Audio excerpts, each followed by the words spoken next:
Fruits విషయానికి వచ్చేసరికి doctor గారు మిక్స్డ్ ఫ్రూట్స్ తింటారు. అన్ని ఫ్రూట్స్ కట్ చేసుకొని మొత్తం కలిపి ఒక బౌల్లోకి తీసుకుని అవి కొంచెం అవి కొంచెం ఇట్లా తీసుకున్నప్పుడు మీల్ని స్కిప్ చేసి ఓకేనా? అట్లా అసలు మిక్స్డ్ ఫ్రూట్ బౌల్ అనేది తినొచ్చు అంటారా?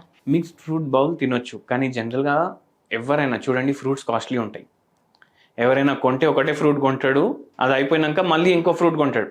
మనం ఎక్కడైనా ఫంక్షన్లకు పోతే అక్కడ ఫ్రూట్ సాలెడ్ తింటాం, కానీ ఇంట్లో ఉంటే మీరు జనరలీ సింగిల్ ఫ్రూటే ప్రిఫర్ చేయండి.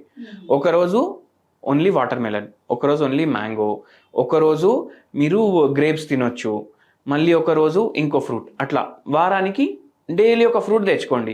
యాపిల్స్ బెస్ట్ అంటా నేను. ఓకే, అన్నిటికన్నా the best fruit diabetes patients మస్ట్గా తినొచ్చు అనేది ఏదైనా ఉందండి? నేను 2 ఫ్రూట్లు చెప్తా మీకు. ఓకే, ఒకటి జామ పండు, వావ్, మళ్ళీ ఇంకోటి వచ్చేసి యాపిల్. ఇవి 2 చాలా హెల్దీ ఉంటాయి.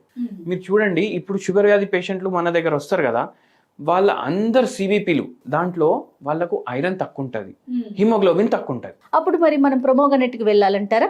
పొమోగ్రనేట్ కూడా తినొచ్చు, అది కూడా ఒక మంచి ఆప్షన్. కానీ యాపిల్స్ అండ్ పొమోగ్రనేట్ ఈ రెండిట్లో కూడా ఐరన్ ఉంటుంది. మ్యాంగోస్లో కూడా ఐరన్ ఉంటుంది.